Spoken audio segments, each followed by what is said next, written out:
Development length for of 16 mm diameter bar phi is equal to 16 mm. कशामध्ये शोधायचं आहे? Development length काढायची तुम्हाला. Development length in tension question mark, development length in compression. आणि tau B डीची value किती दिली तुम्हाला? 1.2 MPa. आणि तुम्हाला Fe 500 म्हणला आहे. तर Fe 500 जर का आहे तर तो HYSD आहे. आणि Fy काय झाला त्याचा? 500 Nm/mm चा स्क्वेअर. चला आता आपण डेव्हलपमेंट लेंथ फॉर टेन्शन काढून घेऊया. काय फॉर्म्युला आहे? 0.87 Fy × 5 divide by 4 time tau B D. पण तुम्हाला माहिती आहे टेन्शनसाठी काही बदल होणार नाही, परंतु हा बार कोणता आहे? HYSD. म्हणून त्यासाठी 1.60 मल्टिप्लाय होईल. म्हणून आपण आता काय करणार? 0.87 Fy किती दिला त्याचा? 500. डायमीटर किती आहे? 16 divide by 4 time tau B D किती आहे? 1.2 1.60.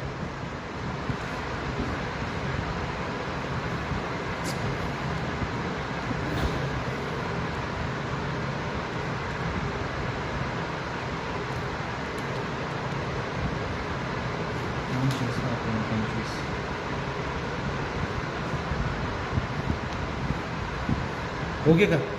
906.25. पण तुम्हाला डेव्हलपमेंट लेंथ काढायची आता कॉम्प्रेशनसाठी.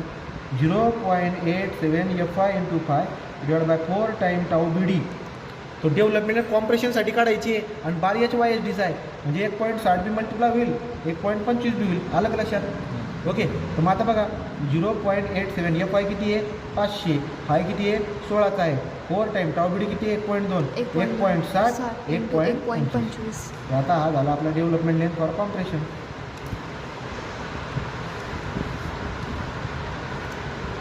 एक 1.60 1.25 1.2 4 बरोबर का? 0.87 500 16 725 किती येतोय? 725 mm. अशा पद्धतीने क्वेश्चन येऊन जातील. लक्षामध्ये यायला पाहिजे की आपला जो सब्जेक्ट आहे DSR आहे, डिझाईन ऑफ स्टील स्ट्रक्चर आणि रेनफोर्स कॉन्क्रीट सिमेंट. RCC आणि स्टील स्ट्रक्चर या दोघांचा सिलेबस तुम्हाला तुमच्या पुस्तकामध्ये दिसायला भेटत असतो. तो आता काय म्हणले? In the steel construction. तो स्टील कन्स्ट्रक्शनमध्ये बोल्टचा वापर करतो आपण. तो बोल्ट जे असतात बोल्ट त्यांचा वापर करतो. बोल्ट जनरली तुम्हाला असं दिसायला भेटेल बघा. याला बोल्ट म्हणतात. बोलताना आपण व्यवहारामध्ये याला नट म्हणतो, पण हा नट नाही राहत, हा बोल्ट राहतो. ओके. तो हा बोल्ट आहे. तर हा जो बोल्ट आपल्याला दिसायला भेटतो आहे मार्केटमध्ये जेव्हा मी घ्यायला जातो तेव्हा याच्यावरती याच्या टॉपला लिहिलेलं राहतं असं. याच्यावरती 4.6 असे आकडे लिहिलेले असतात. याचा अर्थ होतो ग्रेड. तर बोल्ट जे असतात त्या बोल्टचे ग्रेड असतात. मी आणि काय म्हणले माहिती आहे का? स्टील कन्स्ट्रक्शनमध्ये जो बोल्ट वापरतात त्याचा ग्रेड 4.6 आहे. ठीक आहे, जनरली वापरतात. त्याचा अर्थ काय झाला? 4 मार्कासाठी. कितीसाठी विचारला आहे? 4. तर उत्तराचा बाण मारला मी. ग्रेड ऑफ स्टील काय दिलं आहे तुम्हाला? ग्रेड ऑफ बोल्ट काय दिलं आहे तुम्हाला? 4.6. याचा अर्थ काय होतो हे विचारलेलं. आपण काय करणार बरं का? 4.6 जर का समजा याचा ग्रेड दिलेला आहे तर आपण काय करणार? आता आपण काढतो, लक्षात घ्या. या पॉईंटच्या अलीकडे जो नंबर दिलेला आहे याला जर 100ने मल्टिप्लाय केलं तर तुम्हाला त्या बोल्टची अल्टिमेट स्ट्रेंथ भेटते. काय भेटते? अल्टिमेट. तो देअरफॉर मी काय म्हणणार? अल्टिमेट स्ट्रेंथ ऑफ बोल्ट असं लिहितो. Ultimate strength of bolt.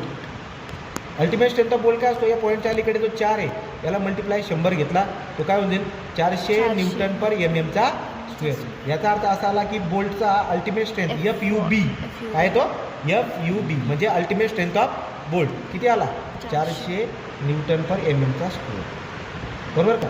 परंतु आता तुमच्या लक्षामध्ये येईल की मला इल्ड स्ट्रेस काढायची. काय काढायची मला? Yield strength of bolt.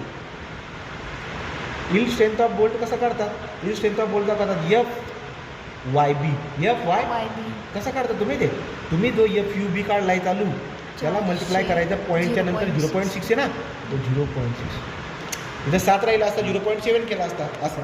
मग झालं ना. मग आता तुम्ही चालू FUB काढला 400, या 400ला मल्टिप्लाय 0.6 केला तो 6 × 24 240 Nm/mm चा स्क्वेअर. हा झाला तुमचा FYB. 2 मार्क. FUBचा फुल फॉर्म काय? अल्टिमेट